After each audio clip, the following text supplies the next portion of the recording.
Halo Shalom semuanya, apa kabar? Sehat-sehat ya? Shalom. Shalom. Masih semangat kah? Semangat, Ci. Semangat. Siap dicurahkan pemahyuan yang baru. Oke.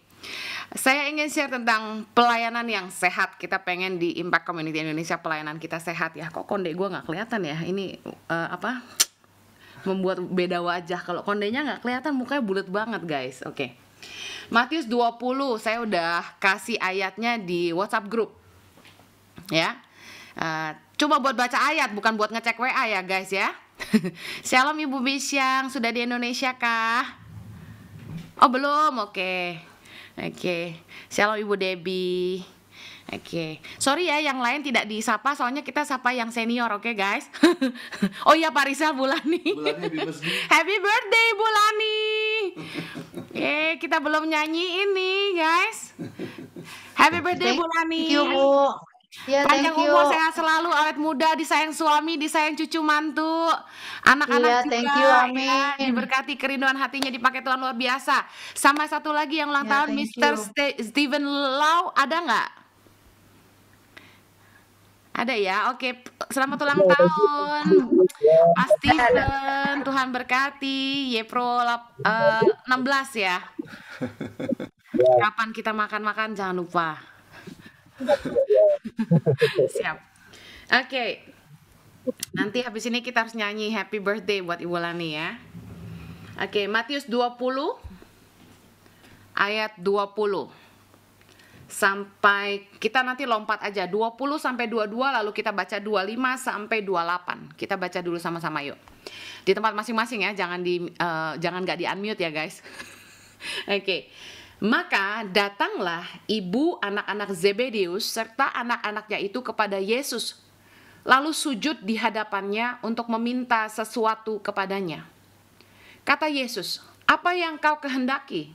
Jawabnya, "Berilah perintah supaya kedua anakku ini boleh duduk kelak di dalam kerajaanmu, yang seorang di sebelah kananmu dan yang seorang lagi di sebelah kirimu." Ayat 22, tetapi Yesus menjawab katanya, "Kamu tidak tahu apa yang kamu minta. Dapatkah kamu meminum cawan yang harus kuminum?" Kata mereka kepadanya, "Kami dapat." Kita baca di ayat 25. Tetapi Yesus memanggil mereka lalu berkata, "Kamu tahu bahwa pemerintah bangsa-bangsa memerintah rakyatnya dengan tangan besi, dan pembesar-pembesar menjalankan kuasanya dengan keras atas mereka. Tidaklah demikian di antara kamu. Barang siapa ingin menjadi besar di antara kamu, hendaklah ia menjadi pelayanmu. Dan barang siapa ingin menjadi terkemuka di antara kamu, hendaklah ia menjadi hambamu. Sama seperti anak manusia, datang bukan untuk dilayani, melainkan untuk melayani dan untuk memberikan nyawanya menjadi tebusan bagi banyak orang. Dari perikop ini, saya ingin bagikan 3 hal tentang esensi dalam pelayanan bersama. Yang pertama, pelayanan itu harus lahir dari hati hamba. Ya, kita lihat bagaimana Yesus datang bukan untuk dilayani, tetapi untuk melayani. Bahkan dikatakan kalau ada yang ingin jadi yang terbesar, harus jadi pelayan. Kemudian yang ingin jadi terkemuka, harus menjadi hamba. Bagaimana melayani dengan hati hamba? Kita harus punya kerendahan hati untuk menyadari bahwa gini, kalau kita bisa melayani, semua itu karena anugerah. Katakan amin. Katakan sama-sama, kalau saya bisa melayani, semua karena anugerah. Jangan pernah berkata, saya ini sudah kasih waktu saya ini sudah kasih uang saya ini sudah kasih pemikiran saya. Tahukah saudara dalam Filipi 2 ayat 13 dikatakan, karena Allah lah yang mengerjakan di dalam kamu baik kemauan maupun pekerjaan menurut kerelaannya. Saya garis bawahi, Allah lah yang mengerjakan di dalam kamu. Ada dua hal, baik kemauan maupun pekerjaan. Dengar baik. Kalau kita bisa punya hati yang mau melayani, itu karena pekerjaan Tuhan di dalam kita. Kalau kita mampu melakukan pelayanan, itu pun pekerjaan Tuhan di dalam kita. Satu kali saya diwawancara oleh Trans TV, mereka bertanya gini, Ibu Heni, senang dong ya Ibu sekarang, bangga dong bisa melakukan semua pekerjaan baik di Indonesia, menolong anak-anak tidak mampu. Lalu saya teringat ayat ini. Saya bilang sama dia, enggak. Saya percaya bahwa Allah lah yang mengerjakan di dalam saya kehendak untuk berbuat baik dan kemampuan untuk berbuat baik. Kalau kita ini bisa melayani, jangan pernah merasa saya bisa, karena saya mampu, karena saya punya sesuatu. No, kita ini dimampukan karena kasih karunia. Kalau bukan Tuhan, kita ini siapa? Sering-seringlah mengingatkan diri kita, I cannot do anything without your grace. I am nothing without you. Saya nggak bisa melakukan apa-apa tanpa kasih karuniamu, dan saya bisa karena Dia. Amen. Kalau kita sudah melayani, seringkali kita mulai merasa sombong. Dan ketika kita merasa tidak dihargai, kita mulai hitung-hitungan dan kita berkata, hey, saya nih yang datang pagi-pagi tiap minggu. Saya nih yang sudah buat ini dan itu. Lukas 17 ayat 10, Yesus mengajar kita demikian. Nanti saya akan share ayat-ayat ini di grup. Demikian jugalah kamu, apabila kamu telah melakukan segala sesuatu yang ditugaskan kepadamu, hendaklah kamu berkata, kami adalah hamba-hamba yang tidak berguna. Kami hanya melakukan apa yang harus kami lakukan. Dengar baik, Yesus kasih tahu kita, kalau kita sudah melayani, ingatkan kepada diri kita, kami ini hamba yang gak berguna, kami hanya melakukan apa yang kami harus lakukan. Ibaratnya gini, gak ada yang kita ini bisa banggakan dari diri kita. Semua ini dari Tuhan. Semua ini oleh Roh-Nya di dalam kita. Kita ini cuma bejana tanah liat. Apalah manusia, cuma debu tanah yang Tuhan hembuskan satu kali, kita tidak ada. Tak boleh satupun dari kita merasa bangga. Saya tidak berani membanggakan diri sama sekali. Apa sih yang seorang Heni Kristianus mau banggakan? Hikmat. Hikmat itu dari siapa? Kemampuan berbicara itu dari siapa? Pengertian firman Tuhan dan segala pewahyuan itu dari siapa? Minggu lalu saya khotbah dengan suara serak dan parau. Tidak enak didengar. Bayangkan itu baru parau. Bagaimana kalau sampai suara hilang sama sekali? Kami punya sahabat. Dia seorang penyanyi, hamba Tuhan. Sekarang pita suaranya mengalami gangguan dan dia tidak boleh bernyanyi sama sekali. Yuk sama-sama sadari. Bisa apa kita ini tanpa Tuhan? Siapa kita ini tanpa Dia? Ayo sama-sama bilang, I am nothing without you, Lord. I cannot do anything without your grace. Saya percaya kalau kita mendasari ini dengan kuat di dalam roh dan batin kita, bahwa semua ini karena Tuhan, semua ini oleh Tuhan, kita dimampukan oleh kasih karunia-Nya. Apa yang kita mau sombongkan? Come on. Kekayaan, Tuhanlah yang memberikan kekuatan kepada kita untuk memperoleh kekayaan. Adalah anugerah kalau kita ini bisa melayani Dia. Tuhan yang kasih segalanya, kita hanya hamba yang melakukan bagian kita. Ibaratnya kalau kita punya pembantu di rumah, maaf, dia bisa nyombong gak? Ibu itu bisa makan, saya yang masak. Ibu itu bisa pakai baju licin, saya yang setrika. Bisa nggak pembantu kita ngomong gitu? Enggak. Dia akan bilang gini, orang itu sudah tanggung jawab saya digaji untuk itu. Anda akan bilang gini, gereja nggak gaji saya. Berani hitung-hitungan sama Tuhan. Siapa yang berani bayar nafasmu itu? Siapa yang bisa kasih kamu sehat tiap pagi bangun dengan tubuh yang sehat? Jutaan orang di rumah sakit hari ini. Tanya mereka satu hari bayar berapa? Kalau kita bisa bangun dengan tubuh yang sehat, dengan kekuatan yang sempurna, dengan fisik dan kemampuan akal budi yang sempurna, saya mau kasih tahu, semua itu anugerah Tuhan. Katakan amin. Jangan pernah hitung-hitungan sama Tuhan. Kita nggak boleh sekali-kali hitung-hitungan sama Tuhan. Wah Tuhan, aku sudah lakukan ini, aku sudah lakukan itu. Katakan, kami ini hamba yang tidak berguna, kami cuma lakukan yang kami harus lakukan. Jangan pernah hitung-hitungan sama Tuhan. Miliki hati hamba. Orang yang punya hati hamba melayani itu nggak gaya bos. Hati-hati. Firman Tuhan jelas bilang gini.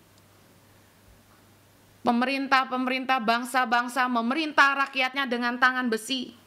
Pembesar-pembesar menjalankan kuasanya dengan keras atas mereka. Yesus bilang, tidaklah demikian di antara kamu. Artinya nggak boleh dong. Bosi nggak boleh dong. Sombong-sombongan, sok keras, kasar, nggak boleh dong. Yesus bilang nggak boleh.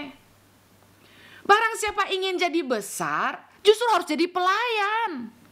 Siapa yang mau jadi terpengemuka harus jadi hamba.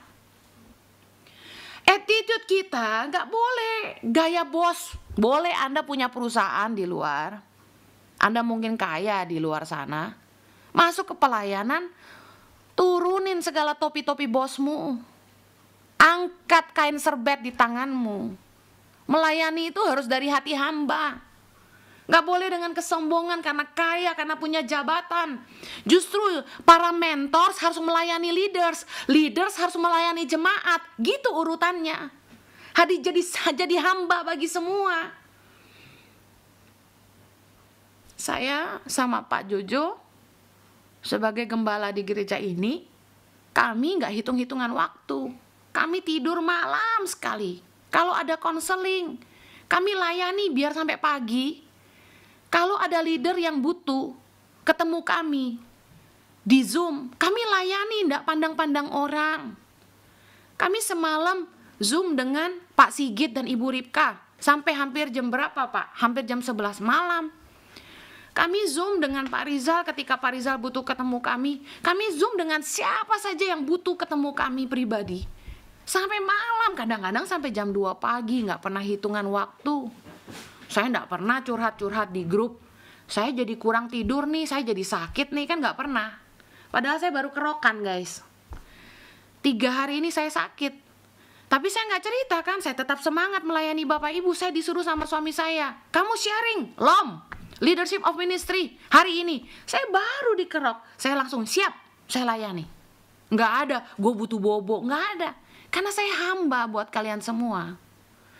Jadi hamba Tuhan itu kemurahan Tuhan.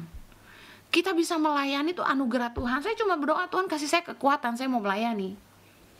Dengar baik, justru kita harus sadar, Yesus ngajarin kita, do not misuse the power. Ketika kita diberikan kepercayaan sama Tuhan, sebagai pemimpin jemaat, kita nggak boleh menyalahgunakan kekuatan kepercayaan yang Tuhan berikan kepada kita.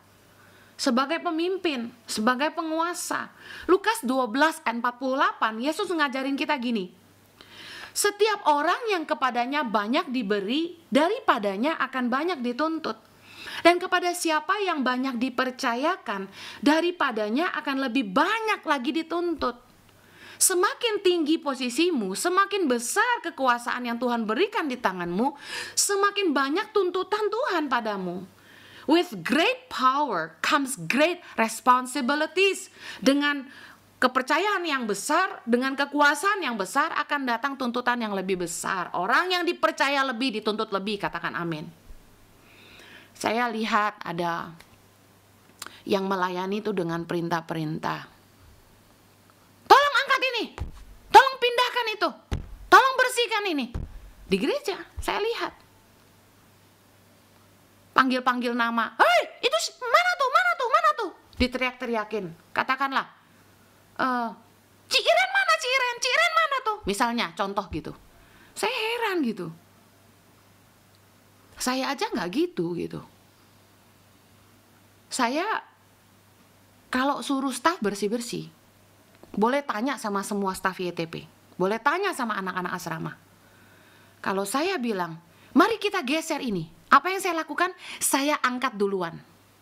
Saya bantu ngatur kursi di gereja. Saya nggak main perintah-perintah. Tanya sama Lastri, minggu lalu dia datang hari Sabtu, saya kerja nggak?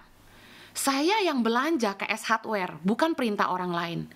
Kalau Lastri tidak datang hari itu, berarti 3 kantong besar itu saya angkat sendirian, nggak main perintah-perintah orang.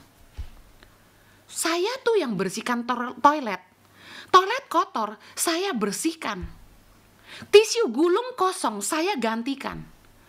Tidak teriak, mana ini OB kok gantikan? Tetap saya kasih perintah. Tolong tisu toilet kalau kosong diganti. Tolong ada yang standby, saya atur, saya ajarin. Saya yang ajarin office girl, bayangin. Dari sini kamu bersihkan ini, saya kasih contoh. Bersihkannya seperti ini, saya semprot, saya lap. Seperti ini ya. Saya bantu angkat. Tong sampah tidak ada, saya bantu carikan, saya letakkan. Tong sampah miring, saya geser.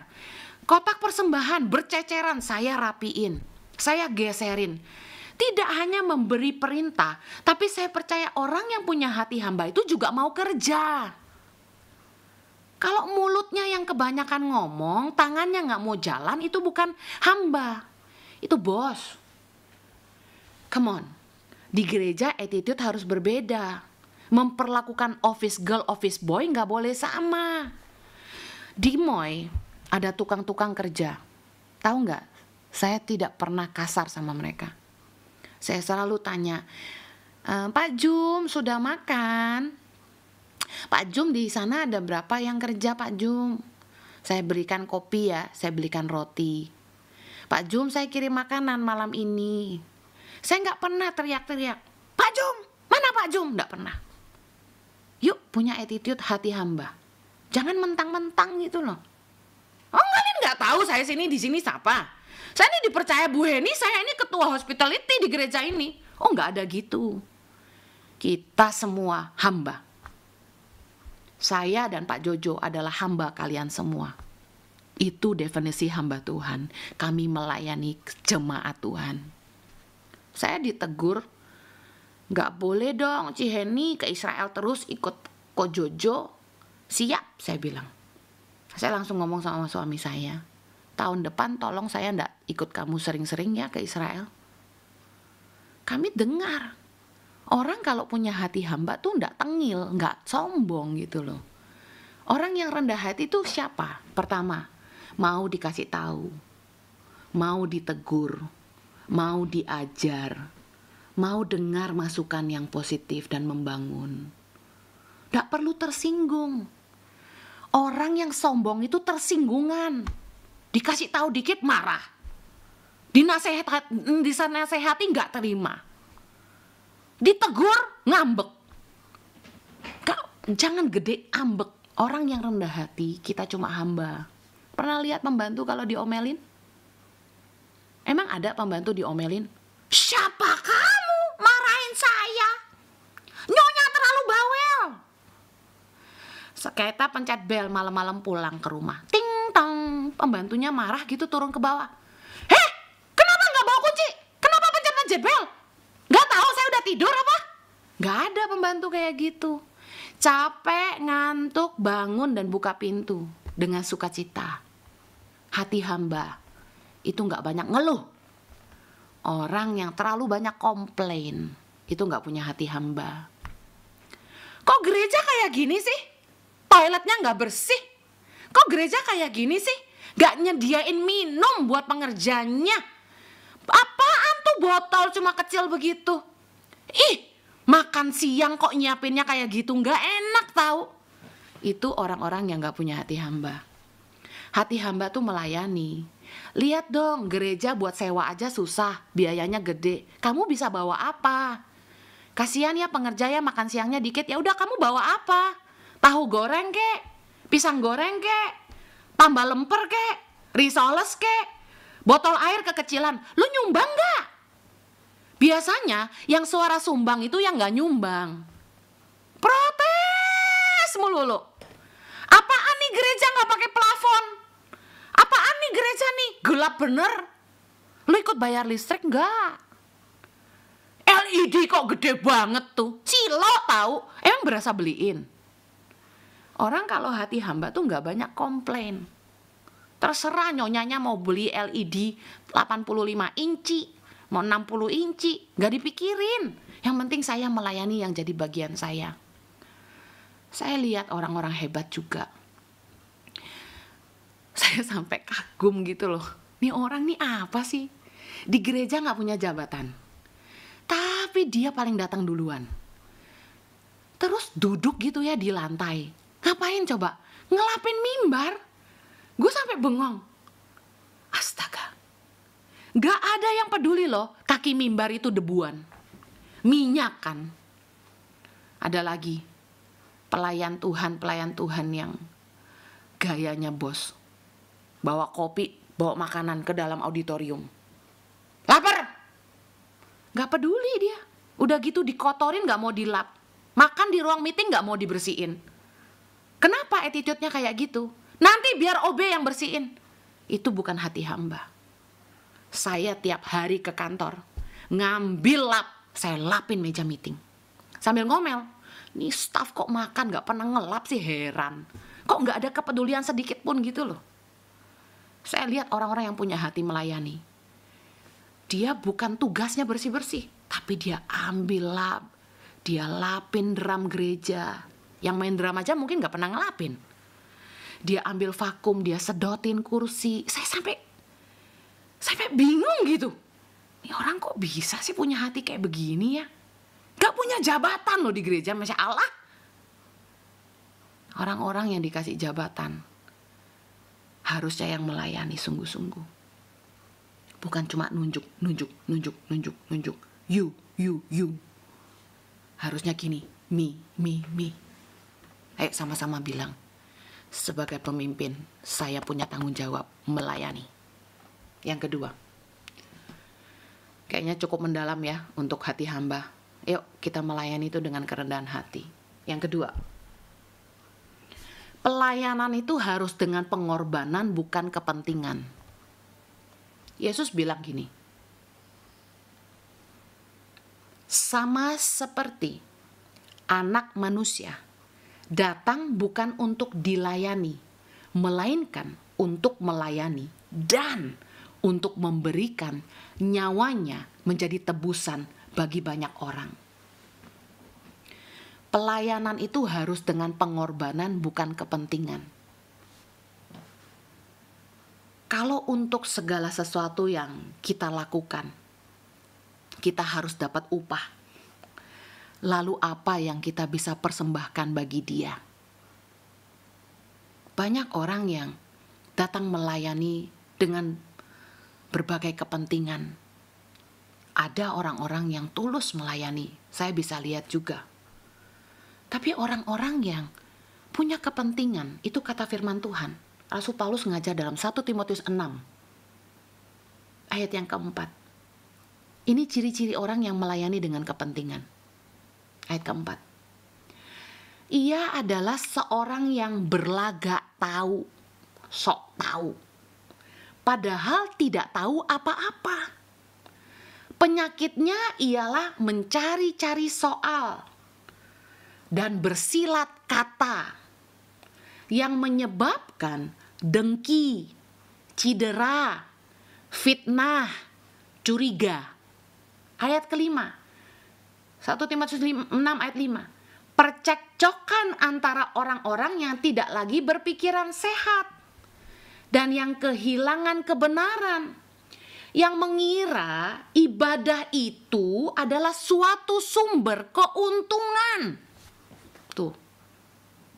Orang yang melayani datang bukan untuk berkorban tapi punya kepentingan, tuh biasanya bikin masalah di gereja. Kalau kita sehati melayani, kita sama-sama korban karena kita tahu ini untuk kerajaan Tuhan. Kita ini sedang menjangkau jiwa-jiwa untuk memindahkan mereka dari neraka kepada sorga. Kita nggak punya kepentingan pribadi. Kita nggak cari nama, kita nggak mau. Gini, kalau kita satu visi, bangun kerajaan Tuhan, dan kita nggak punya kepentingan, kita lebih senang semua bersatu atau berpencar? Bersatu. Karena pepatah Indonesia berkata, bersatu kita teguh, bercerai kita runtuh.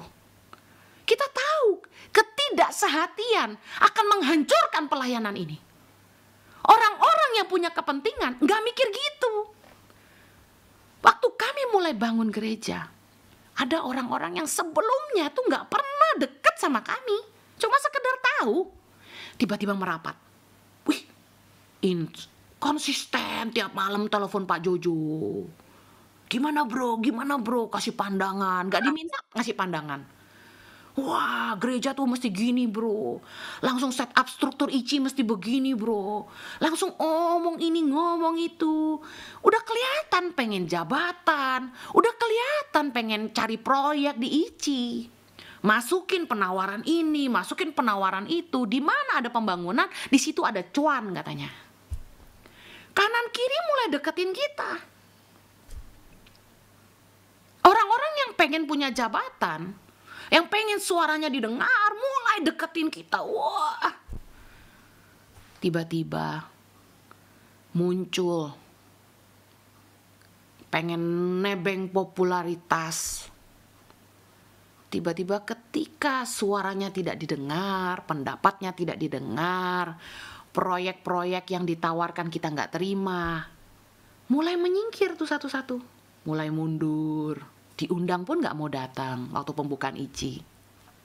Mulai mengundurkan diri, marah, gak pernah buka gereja, dikasih tahu gak mau denger, gitu ngomongnya.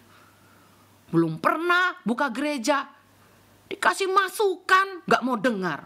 Oh marah, kok marah? Kita kan punya visi, kita punya fondasi dari Tuhan. Ya nggak semua masukan orang harus kita dengar dong. Masa, misal contoh gini, semua pelayan Tuhan harus pakai celana katun kain hitam. Gak boleh jeans. Lah, saya bingung. Lah saya aja khotbah pakai jeans robek-robek. Gak boleh, katanya gitu. Hah? Wah, agamawi banget nih, parah. Udah gak cocok kan? Pengerja rata-rata dewasa muda. Bisa kebayang kalau nggak boleh pakai jeans Bapak Ibu? Saya pikir tidak semua masukan harus diterima dong. Tapi kalau orang datang untuk melayani, benar-benar untuk berkorban, seperti Yesus mengorbankan dirinya bagi kita, attitude pelayanan harusnya berani korban. Ada orang-orang yang kasih masukan, komentar, tapi nggak pernah korban. Begitu masukannya nggak diterima, marah, sakit hati. Kan lucu. Gereja tuh harus bikin begini, gereja tuh harus bikin begitu. Begitu saya tantang, berani nabur nggak? Enggak. Udahlah, saya sampai ngomong, jangan terlalu banyak komentar kalau nggak mau korban.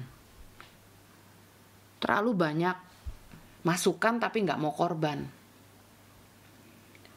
Banyak sekali orang-orang yang mendekat ketika kita tuh punya banyak berkat. Makanya firman Tuhan bilang, Amsal 19 ayat 4 berkata, kekayaan menambah banyak sahabat, tetapi orang miskin ditinggalkan sahabatnya. Orang-orang yang hatinya murni dalam melayani, mereka tuh mau disusahin, bukan cuma mengomentarin. Orang-orang yang hatinya murni itu mau disusahin walau enggak diuntungin. Contoh, Pak Rizal sama Bulani jauh rumahnya, datang ke ICI, apalagi kalau weekend tuh ke rumah anaknya di Tangerang.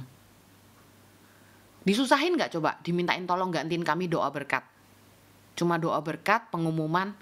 Disusahin gak menurut Bapak Ibu? Disusahin. Diuntungin gak? Enggak. Apa untungnya? Gak dapat PK? Tapi mau. Hendri Lo ngurusin semua komsel. Pusing gak? Pusing. Baru tahu dia tuh jadi pemimpin gereja, amplop, dia bilang enakan di dunia kerja gue mau marah-marah, mau pecat-pecat. Ini gereja nggak bisa begitu, dia bilang. Pusing, gue tanya, nyusahin dia nggak? Banget, disuruh meeting mulu lagi. Emang gue kurang kerjaan? Dia bilang, gue banyak meeting juga di perusahaan. Diuntungin nggak? Boro-boro. Orang yang murni itu mereka mau disusahin walau tidak diuntungin. Itu ukurannya. Murni dong. Kalian semua di sini saya percaya. Orang-orang salut saya yang apa sih yang dari Bandung gitu. Pak Antoni sama Bu Eva nyusahin dia ke Bandung, nyusahin ngurus jemaat ICI. Apa untungnya? PK nggak ada. Bu Bisyang di New Zealand disusahin banget. Zoom melulu. Diteleponin jemaat, curhat. Diuntungin apa? Nggak ada. Bu Debbie, untungnya apa? Nggak ada. Kita tahu tujuan kita cuma satu. Satu hari kita dapat upah dari Bapa di sorga. Apa yang manusia nggak bisa balas buat kita, kita tahu ada heavenly reward menanti kita. Katakan amin. Lukas 12 ayat 34. Karena di mana hartamu berada, di situ juga hatimu berada. Kita akan tahu siapa yang benar-benar peduli dan murni dalam melayani, yaitu mereka yang tidak sungkan-sungkan mengeluarkan isi dompetnya, meski mereka sendiri juga tidak punya kepentingan apa-apa. Orang yang berani korban pelayanan. Bukan orang yang cari keuntungan. Orang-orang yang mau bayar harga, nggak cuma komentar aja. Saya percaya gini. Orang semua kerja mesti untung. Bisnis itu harus untung. Kalau saya pesen kue dari Dapur Triple Leni, kalau saya pesen AC dari Pak Kevin, kalau saya pesan apapun dari orang-orang yang ada di komunitas kita untuk membangun ICI dan sebagainya, dan YTP misalnya, saya bilang jangan rugi ya, harus untung. Saya nggak mau kalian buntung. Fair. Tetapi ada orang-orang yang nggak ada kontribusi, tapi tiba-tiba datang dan cari untung. Saya bilang, gereja saat ini sedang sangat butuh. Kita baru bangun, baru merintis, persembahan gak nutup buat sewa gedung. Saya tantang waktu kita soft opening. Ini rumah kita. Ayo, leader-leader jangan cuma nyuruh jemaat nabur. Leader-leader mulai duluan. Saya sama Pak Jojo duluan. Saya ngajak leader-leader makan sebulan sekali, bahkan sering tiap minggu. Saya nggak klaim ke gereja loh. Belajar nabur dong. Perlu ngajak leader makan. Mereka juga harus diapresiasi. Tapi saya tahu gereja juga butuh uang. Jadi kami bayar semua. Kami nggak mau minta dana gereja. Saya belikan tukang-tukang makanan, kopi dan lain-lain. Saya lihat orang-orang lembur. Saya kirim makanan. Saya nggak klaim ke gereja. Karena kita tahu gereja sendiri butuh. Jadi mari kita, memang kalau hati kita murni, kita nggak cuma komentar, tapi kita berani bayar harga. Kita mau disusahin, meskipun kita nggak diuntungin. Itu orang-orang yang murni melayani. Dengan pengorbanan, bukan dengan kepentingan. Yang terakhir, pelayanan bukan untuk mendapat pujian, tapi semuanya untuk kemuliaan Tuhan. Kita selalu minta, Tuhan pakai saya untuk kemuliaan namamu. Siapa yang pernah di sini doa gitu? Tuhan pakai hidupku untuk kemuliaanmu. Saya melihat tangan-tangannya. Mari cek hati kita semua. Apa benar tujuan kita dipakai Tuhan hanya untuk kemuliaan Tuhan? Apa benar tujuan kita dipakai Tuhan untuk kemuliaan Tuhan? Mari cek hati kita. Bukan untuk kekayaan, bukan untuk ketenaran, bukan untuk jabatan, bukan untuk penghargaan, bukan untuk pengakuan. Mari cek 3 pertanyaan saya. Kenapa kalau orang itu tidak dipuji, mereka sakit hati? Mengapa kalau orang itu merasa tidak dihargai, mereka mengundurkan diri? Mengapa kalau orang lain yang dipercaya lebih, mereka iri hati? Ini kasus-kasus yang terjadi di banyak gereja. Pertengkaran-pertengkaran yang gak esensi sama sekali. Kenapa dia yang singer terus? Kenapa dia yang worship leader terus? Kenapa dia yang main musik terus? Beneran, di gereja tuh kayak gini-ginian masalah. Kenapa dia singer, gua enggak? Kenapa jadwal dia lebih banyak dari gua? Ampun deh. Kalau ada yang mau pelayanan, cara mengujinya gampang. Suruh gantian bersihin WC tiap minggu. Siapa yang mau antri, itu yang murni. Begitu dibilang, bagian cuci WC ya? Coba, singer ya? Yeay! Yang kelihatan banyak yang mau. Yang gak kelihatan gak banyak yang mau biasanya. Bu Heni kok gak terima kasih sih sama saya? Giliran dia diposting, fotonya paling depan lagi. Kalau nggak dipuji kok sakit hati? Katanya mau dipakai Tuhan untuk kemuliaan Tuhan. Kenapa marah kalau nggak dipuji manusia? Hanya karena merasa tidak dihargai, pendapatnya tidak didengar, mengundurkan diri. Kenapa harus cari penghargaan dari manusia? Bukankah penghargaan dari Tuhan lebih penting? Apa artinya terima kasih? Terima kasih banget ya, terima kasih banget ya. Coba deh. Apa artinya? Coba kalau Tuhan yang berterima kasih sama kita, berarti nggak? Jangan pernah cari penghargaan dari manusia, nggak ada artinya. Kalau orang lain yang dipercaya lebih, ayo dong bersyukur dong, sukacita dong. Firman Tuhan berkata gini, menangislah bersama dengan orang menangis, tertawalah, bersukacitalah bersama dengan orang yang bersukacita. Bukan sebaliknya. Orang nangis kita ketawa, orang bersukacita kita marah. Ngelihat orang lain lebih dipakai kita kecewa. Ini terjadi, yang saya ngomong ini terjadi di dalam pelayanan. Kita saling iri hati. Why? Harusnya gini. Bersukacitalah dengan orang yang bersukacita. Berdukacitalah dengan orang yang berdukacita. Kalau Tuhan mengizinkan promosi datang atas hidup salah satu dari kita, yang lain jangan merasa kecil.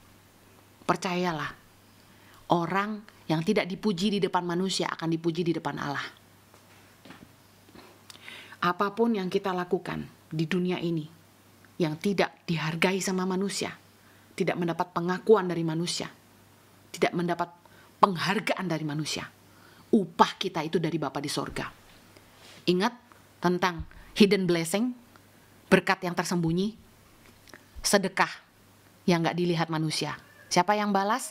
Bapa di sorga. Puasa yang gak dilihat orang. Siapa yang balas? Bapa di sorga. Taburanmu, doamu, puasamu yang tidak dilihat orang.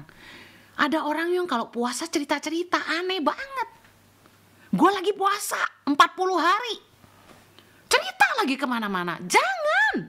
Firman Tuhan katakan, ibadahmu, puasamu itu, kalau kamu puasa, cuci muka. Biar kelihatan segar supaya orang gak tahu kamu puasa. Karena Bapamu yang melihat yang tersembunyi akan membalasnya kepadamu. Yuk, punya hati yang looking for the hidden blessing. Reward yang dari Tuhan. Bapamu yang melihat yang tersembunyi akan membalasnya kepadamu. Bapamu yang melihat yang tersembunyi akan membalasnya kepadamu. Bapamu yang melihat yang tersembunyi akan membalasnya kepadamu. 3 kali diulang. Baik sedekah, baik puasa maupun doa. Doa tuh tutup pintu. Gak perlu cerita-cerita. Gua sateduh jam 3 pagi cuy. Gua doa 1 hari 3 jam cuy. Gua puasa tiap hari Kamis, Jumat, Sabtu. Buat ibadah hari Minggu supaya powerful. Ekspektasinya apa? Kita bilang terima kasih. Terima kasih ya. Hari Minggu lawatan Tuhan luar biasa karena kamu puasa 3 hari. That's it. Sedangkan Bapa membalas apa yang tersembunyi. Ingat pujian dari Tuhan. Saya nggak tahu dengan kalian. Tetapi saya sangat merindukan satu kalimat ini. Matius 25 ayat 21 dan 23. Baik sekali perbuatanmu itu, hai hambaku yang baik dan setia.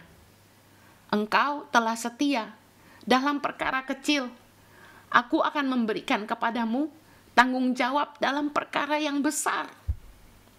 Masuklah dan turutlah dalam kebahagiaan Tuhanmu.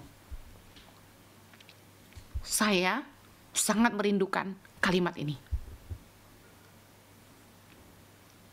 Saya nggak bahagia saya tenar. Saya tidak GR. Saya dikenal orang banyak. Ini hati saya, jujur. Jutaan orang mau nonton TikTok saya nggak peduli. Yang saya syukuri adalah gini, bahwa ketika mereka dengar khotbah itu, hati mereka berbalik kepada Tuhan dan mereka kembali bertobat dan sungguh-sungguh jalan dalam kebenaran. Mereka meninggalkan dosa mereka, meninggalkan selingkuhan mereka, meninggalkan dosa-dosa mereka yang membuat mereka jauh dari kebenaran Tuhan. Saya bahagia hidup orang berubah. Tetapi yang saya nantikan adalah ini. Satu hari Tuhan panggil saya, Tuhan saya nggak minta mahkota yang banyak. Saya cuma rindu Tuhan ngomong gini aja. Baik sekali perbuatanmu itu, hai Heni, hambaku yang baik dan setia. Engkau telah setia dalam perkara kecil, aku akan memberikan kepadamu tanggung jawab dalam perkara yang besar. Masuklah dan turutlah dalam kebahagiaan Tuhanmu. Aduh Tuhan, saya mau ada di sorga sama-sama Bapa. Nggak harus rumah mewah di sorga. Asalkan saya bisa masuk dalam kebahagiaan Tuhan, saya bahagia. Itu yang selalu drive saya untuk jangan pernah patah semangat. Saya terus melayani Tuhan sungguh-sungguh. Mari jadilah hamba yang bisa dipercaya. Tujuan akhir kita adalah suatu saat nanti kita harus kembali kepada Bapa. Bapa mendapati bahwa kita telah menjalankan apa yang Dia percayakan di tangan kita. Lihat tanganmu hari ini. Apa yang Tuhan sudah percayakan di tanganmu hari ini? Apa? Hartakah? Talentakah? Sudahkah engkau menjalankannya dengan setia? Sudah menjadi berapa talenta? Dari 5 apakah sudah jadi 10? Dari 2 apakah sudah jadi 4? Dari 3 apakah sudah jadi 6? Lihat apa yang Tuhan percayakan dalam hidupmu hari ini. Sudahkah engkau menjalankannya dengan setia? Yohanes 17 ayat keempat, ayat terakhir dari saya. Aku telah mempermuliakan engkau di bumi dengan jalan menyelesaikan pekerjaan yang engkau berikan kepadaku untuk melakukannya. Yesus ngomong sama Bapa dalam Yohanes 17 ayat keempat. Aku telah mempermuliakan engkau di bumi dengan jalan menyelesaikan pekerjaan yang engkau berikan kepadaku untuk melakukannya. Yesus kasih tahu kita, selama ini kita doa, Tuhan pakai hidupku untuk mempermuliakanmu. Bagaimana caranya? Dengan menyelesaikan apa yang Bapa percayakan kepada kita untuk melakukannya. Pertanyaan terakhir dari saya. Apakah Anda telah menyelesaikan dan mengerjakan apa yang Tuhan percayakan di tanganmu hari ini dengan setia? Ini dasar pelayanan kita bersama. Yang pertama, pelayanan dengan kerendahan hati, dengan hati hamba. Yang kedua, pelayanan dengan pengorbanan, bukan untuk kepentingan. Yang ketiga, pelayanan bukan untuk pujian, tapi untuk kemuliaan Tuhan. Amin.